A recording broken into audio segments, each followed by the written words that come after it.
Everyone, NCERT chemistry के questions और answers कर रहे हैं। क्लास 11 का chapter number 2 structure of atom चल रहा है और उसका क्वेश्चन नंबर 7 यहाँ पे मैंने लिखा है। क्वेश्चन है calculate the wavelength, frequency and wave number of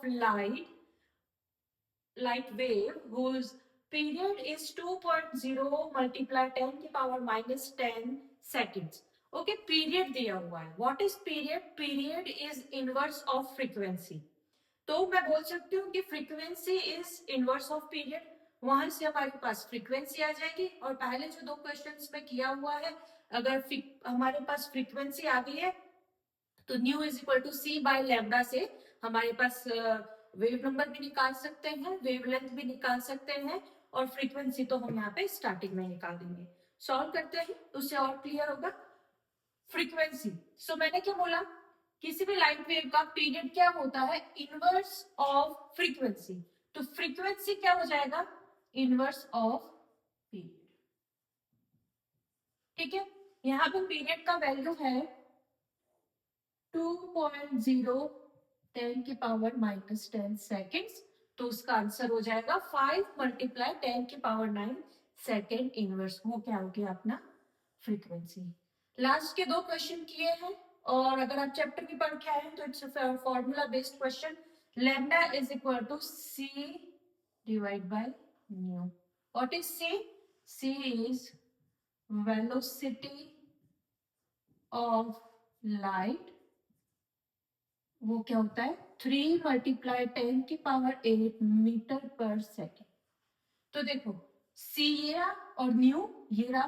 तो सी 3 मल्टीप्लाई 10 की पावर 8 डिवाइड बाय फ्रीक्वेंसी क्या है हमारे पास? 5 मल्टीप्लाई 10 की पावर. तो ये हो गया लैम्डा आ गया. लैम्डा भी आ गया. तो वेवलेंथ निकाल ली, फ्रीक्वेंसी न्यू निकाल ली. ठीक है, अब बचा wave number. What is wave number? Again ये भी पहले क्वेश्चन में करके आए हैं. Wave number is inverse of lambda. जैसे period is inverse of frequency, wave number is inverse of wavelength. ठीक है, वेवलेंथ अभी अपन ने यहाँ पे निकाली है 1 डिवाइड बाय 6.0 10 की पावर माइनस 2 मीटर. तो ये अपना हो जाएगा wave number.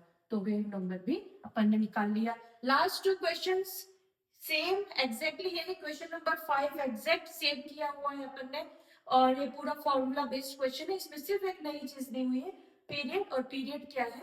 Inverse of new. और जो फ्रीक्वेंसी है, frequency is inverse of period. तो वहां से फ्रीक्वेंसी आ जाएगी और जैसे ही हमारे पास फ्रीक्वेंसी आती है, मैंने क्वेश्चन नंबर 5 में भी बोला था कि ये वाला जो फॉर्मूला है उसमें बहुत सारे क्वेश्चन सॉल्व होते हैं.